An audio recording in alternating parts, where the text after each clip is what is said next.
Hello, welcome to my channel. My name is Fidelis. Today I'm going to be talking about the inner child. Inner child, that's a topic that I really love because I really love honoring my inner child. Any chance I get to have fun, I'm saying yes. And if it's not fun, I reserve the right to refuse.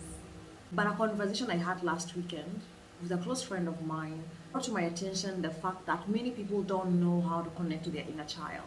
From my perspective, I look at the school system and I wonder, instead of teaching children calculus, chemistry, algorithm, how to get good grades, how to be the best of the best, and how to be the best employee, how about we start teaching our kids how to be compassionate, to be loving, to be present, to be understanding? How about we start teaching our kids to be human first and employees second? So this is me doing my part, trying to reach out to the adults out there, telling them, you know what, for you to understand a child, you have to go back to who you are as a child, to see the world from their perspective. Because most of the times it seems that parents and children are in two different worlds, and there needs to be a bridge. And what better bridge than communication? And for us who love to talk, we'll use that to kind of push this through. You must be asking yourself, how do I connect with my inner child? But we'll get to that. First, let's describe what is an inner child. Your inner child is that piece of you that sees the end result of anything you're trying to accomplish. An example, you want to start a business, okay? The end result, the goal of that business starting is that you'll have financial independence and you'll have more time to yourself to do what you really love, right? Because you wouldn't really start a business if you didn't see the end result of it in your mind, okay? And seeing the end result of something before it happens, that's called imagination. Because you're just imagining, but you have so much faith in that vision, in that imagination, that you're willing to part with some money, part with some time, dedicate yourself to work on that dream. The piece of you that's an inner child is exactly that. Quick story. So recently, we'd gone to Naivas, a supermarket here in Kenya, and my kids saw some umbrellas, and they were crying. They're like, "Mommy, I really need this. You see, it's cute." So fast forward, my husband bought them. We're back at home. They're playing with them. Obviously, it's not safe, so my husband took them and put them on top of the closet in my room. But the little handle of the umbrella could still be seen. So my daughter spotted it. She knew she wasn't supposed to have it. And so she knew she couldn't ask for an adult to help. So what does she do? She starts gathering chairs. We have like little plastic chairs, and she started piling one on top of the other, put them next to the closet, and she climbed, but she couldn't reach. Thank God I walk in. I'm like, "Kayla, what are you doing?" And she goes, "Mommy, I'm trying to get the umbrella." I'm like, "Okay, so what's your plan?" "Well, I wanted to put the chairs on top of each other so I could be taller, so I could reach it." You see what I mean? A child has a victor's mentality. They don't believe they can fail. They do it. And if it doesn't work, they figure out another way. So then obviously it didn't work. I left the room, came back later. There she was, now with my son, trying to pull the mattress so they can put the mattress on the floor and then pile up the chairs.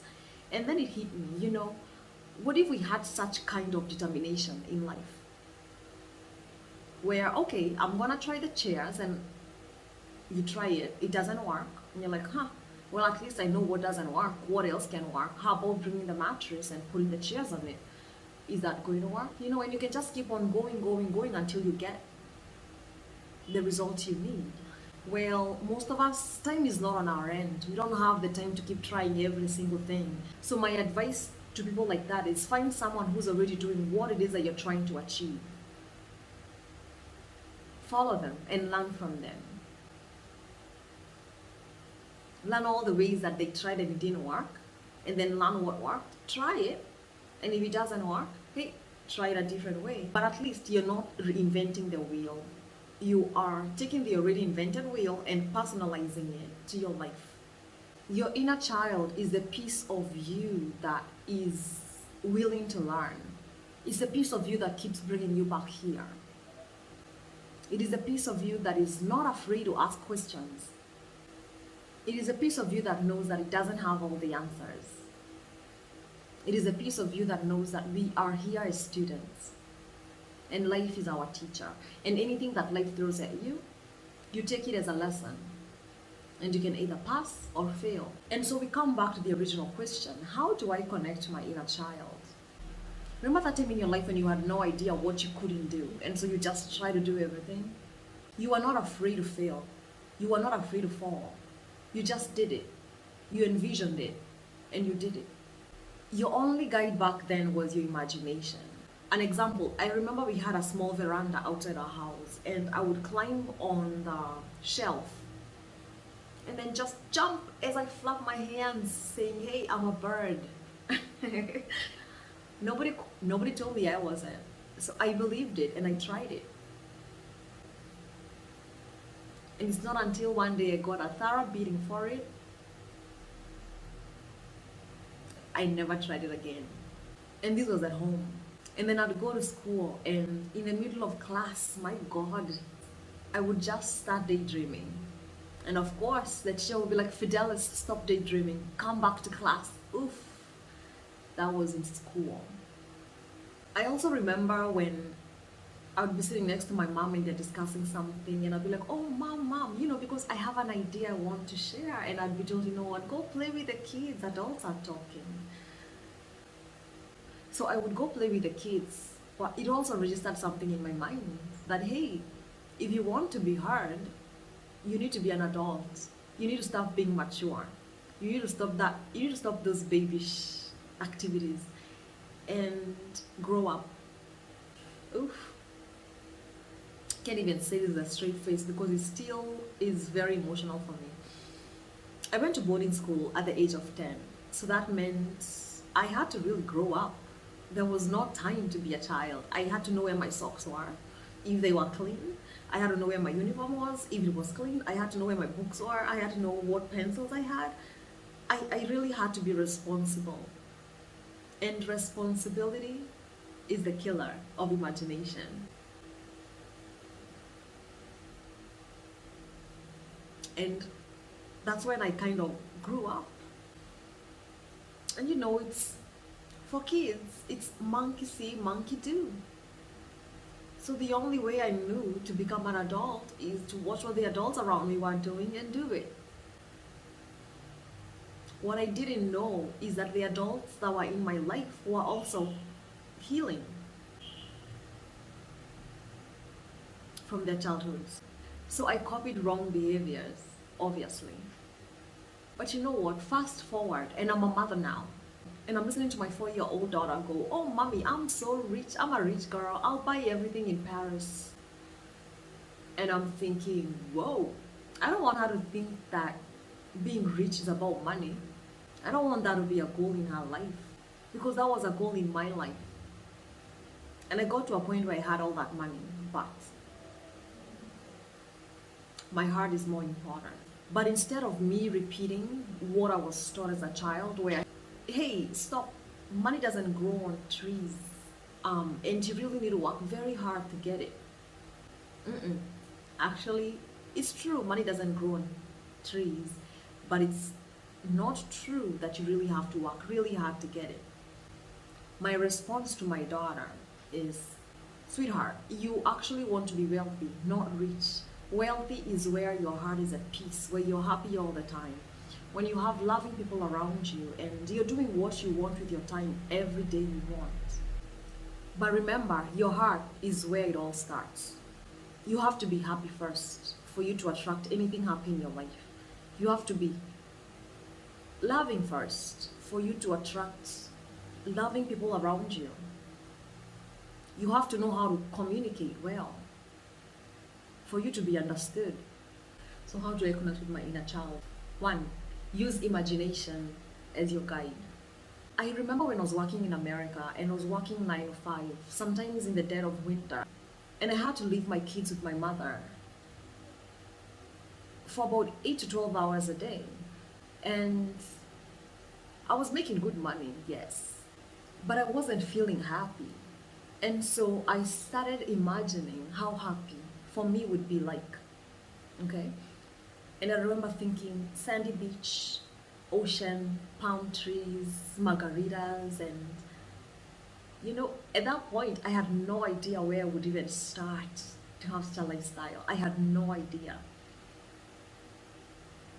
but I had the picture in my mind. I had the vision in my mind. I was connecting to my inner child. And then I remember one day I was on the computer just buying stuff, and then I was like, whoa, there's a mural. Wait, that's a big ass picture of like a beach scenery. It had sand, ocean, palm trees, a nice sunset. And I was like, oh my god, this is so beautiful. I'm ordering this. It was like $9. Fast forward, it arrives, and I'm so excited because I told you earlier I was really required to mature up earlier in my life. And so the worst thing anyone could ever tell me in my life was, Fidelis, you're being too childish.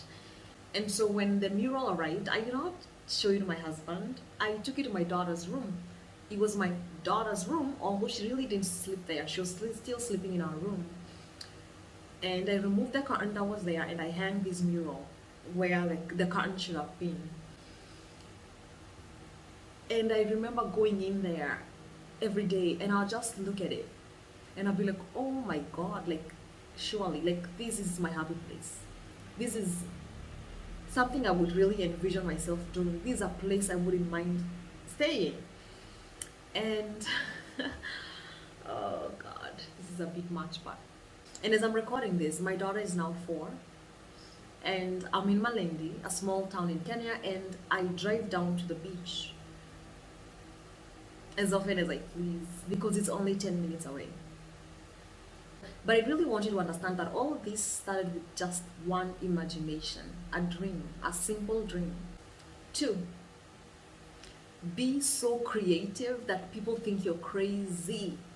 I remember the first time my mom walked into my daughter's room and found the mural by the window, and she asked me, what is this? Because I had beautiful pink curtains in her room before, and I had to think very fast. I'm about to tell an African mom that you bought a mural so you can look at it for like 10-30 minutes a day in the hope that it becomes your reality.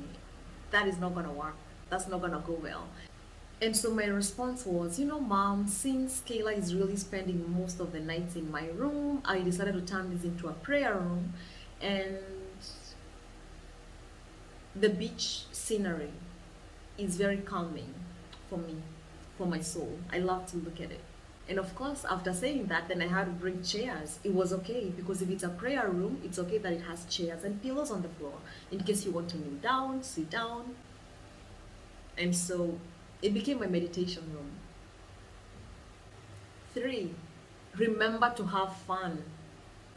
Don't let the world that is filled with so many responsibilities, commitments, obligations, make you forget that fun is the number one ingredient in the recipe of life, of a happy life.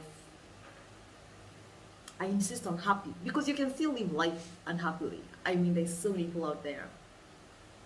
But if you want a happy life, you really have to figure out a way to kind of include fun in your daily activity. And why choose a happy life? Happiness is like the fertilizer in your soul. And if you want your soul to grow, give your soul more happy moments, happy memories. Personally, I had to find a bridge between my inner child and my adult self. And I found that in music, dancing and singing. And so I'd start by listening to songs that I used to listen to when I was younger. And the songs that I listen and the songs that I used to listen when I was younger were influenced by those who were around me. And the people that were around me when there was music were my parents. My dad is gonna kill me for this, but he used to be a DJ before I was born. So we had very, very many records of music. And you can only imagine what kind of music I grew up listening to. The Mugithi, Kenyans. It's the really good, clean Mugithi. And if you were to be keen with a good, clean Mugithi, you realize that most songs are all about people's experiences and their advice. And so yes, that was therapy for me. And so up to this date, I still find time aside every day for music and dancing. And now let me teach you a parenting hack, because this is all about hitting 4 birds with 1 stone. In my house right now, we have a time set aside for dancing. And we all take turns deciding what song we want to listen to. And everybody else in the house just kind of supports the song that has been chosen. And we go, from the oldest to the youngest, okay? So what this has helped me do is, one, it has helped me understand how my kids are thinking and what they are picking up based on the songs that they bring to me that they want to listen to or they want to dance. And so if it's not a good song, I'm quick to explain to them why the words, the lyrics of the song are not something we want to sing, because it's not something we want to bring into our own reality. Second part, dancing also allows my kids to be so active that after that, they are so sweaty, so hungry, so sleepy.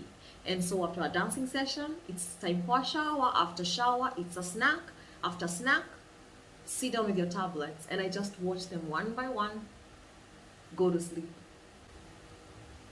Third bird, dancing also allows me to create good memories with my kids.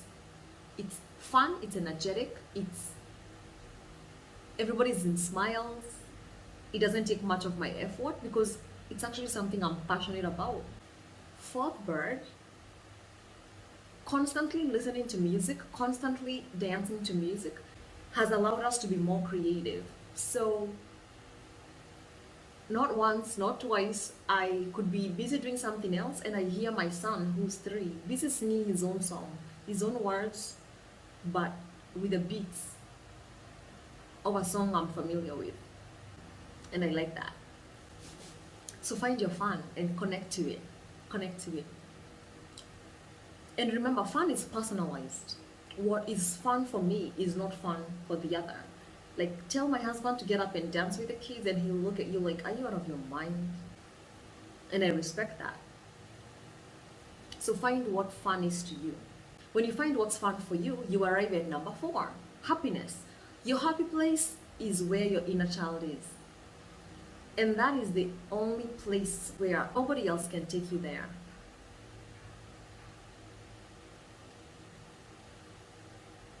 An example, my husband knows everything that I like. But when I get upset or I get angry or I get sad, his advice to me is, babe, please find your center. Find your happy place. And then come and we'll do all the fun things you want. Because it's not his responsibility to make sure I'm happy. It's my responsibility to be happy. And then when I'm happy, together, we can have fun. There comes a point in life when you have to realize that nobody's coming to save you. You have to save yourself. Let me test your imagination. Imagine you are living in this big, beautiful cruise ship. Let's call it the magical cruise ship. I mean, after all, we are channeling our inner child, right? And people just appear as you think of them and disappear as you stop thinking about them. And if you think about them so much, they come, they just physically appear and you just spend time with them. And if they are disrespectful or mean, you just, think them away and poof, they're gone. They disappear from your cruise ship. But there's a catch. This cruise ship has a panic button that if you ever wanted out, if you ever said, you know what, I don't want to be part of this cruise ship, I want to go back to the mainland, I want to go back. You just press on that button and the lights would come off. You'd get ejected and thrown into the water. And then like 10 minutes later, a missile would come and destroy the ship. And you'd have to figure out your way back to the land, okay? And so here comes a friend of yours that you've really been thinking about a lot. You love them and they show up, okay? And you're like, okay, let me show you around my ship. So this is where I like to eat, this is where I like to swim, this is where I like to shower, this is the food I like to eat. And you're kind of teaching them about you, your ship. Remember, it's magical. And people are not always what you think they are. Not everyone has good intentions. And so this friend of yours now knows there's a panic button. And for whatever reason, they might be jealous of you. they don't like you, for whatever reason, which is up to them. We really don't have to think about their reasons. But this friend of yours goes and finds the panic button and presses it. And just like that, lights out. You get ejected into the water. It's in the middle of the night.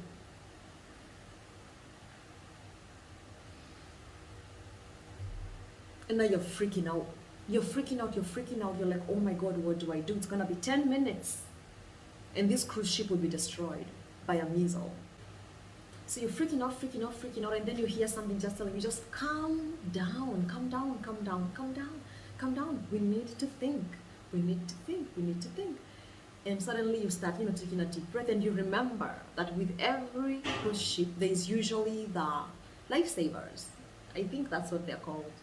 And so you look around and you find one. And you realize you gotta be calm first, okay? Being calm, calm, calm, so you don't drown. And then you just slowly float towards it, get a hold of it. And the moment you touch the floater, you realize there's a button, false alarm. And so you click on it to stop your ship from being destroyed by the missile. As soon as you press on it, all lights come back on. You can now see your way around. You get back on the ship, and obviously you wish that friend away. You don't want to see them ever again because you trusted them and they broke your trust by doing that. Now this big ship is actually your life.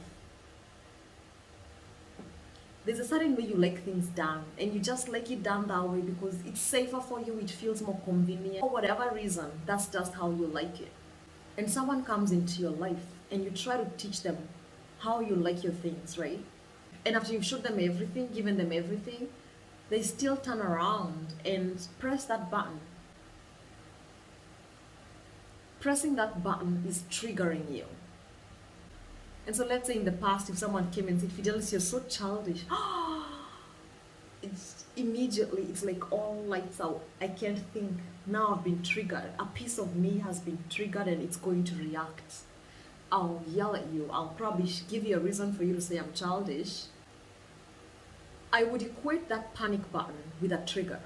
So let's talk about this ship, this magical ship. For me, it's your happy place. Whatever that is.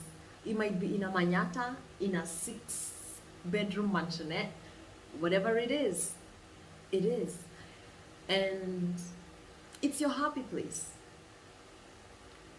And if anyone that you've trusted enough to bring into your happy place finds a way to destroy that happy place for you, that's lesson number 1. You don't need such people in your life. We don't need enemies of progress here. And when someone does that, it puts you in a really dark place. That open ocean, cold, you feel like you're drowning. You're angry, you're mad, you're feeling vicious. You just, I can't believe this person did this. And now think of your inner child as that floater. That floater that says, false alarm, it was just a lesson. God sent that person to come and do that to you so you could know not to trust them. It makes no sense to be stuck there complaining about, oh, this happened. And it makes all the sense to say, false alarm, I'm back. I'm back to my happy place. And this time, I'm not giving you the password to my panic button. And instead, I'll put around a bunch of fake panic buttons and watch you press them. And if I see you press it, say no more. You're out of my life. And if for whatever reason you hit the panic button again and I find myself in the cold water in the ocean, it's a familiar place. And I'll be like, you know what? I'm going to stay calm. I know there is a floater somewhere. I just need to find it. And when I find it, I'll be back. And so when my husband said, find your happy place and then come out, let's go have fun together, I'm not the one that wronged you. And I'm thinking, thank you. I'll go do that. And floaters come in different colors. One might be drawing, another might be dancing, another might be swimming, another might be recording videos, some wine. Listen, you need to figure out what your floaters are so people are not constantly trying to drown you. You need to stay afloat. You need to be back in your ship as soon as you can. Waste no time. 5. Your inner child has ideas and innovations that you didn't even think existed. Your inner child will get you through anything in life, and it will get you through anything in life with a smile on your face. I mean it. The worst thing that could have happened in my life this year happened. I had just come from an international trip, arrived at the airport, went home, got kicked out by my mother-in-law, so took my kids, my husband, went to my father's, and coincidentally, kids closed school the next day, and my husband told me, since school is closed, how about we go to our home in Malindi and spend the school vacation there? And I felt that smile come up, and I was like, oh my God.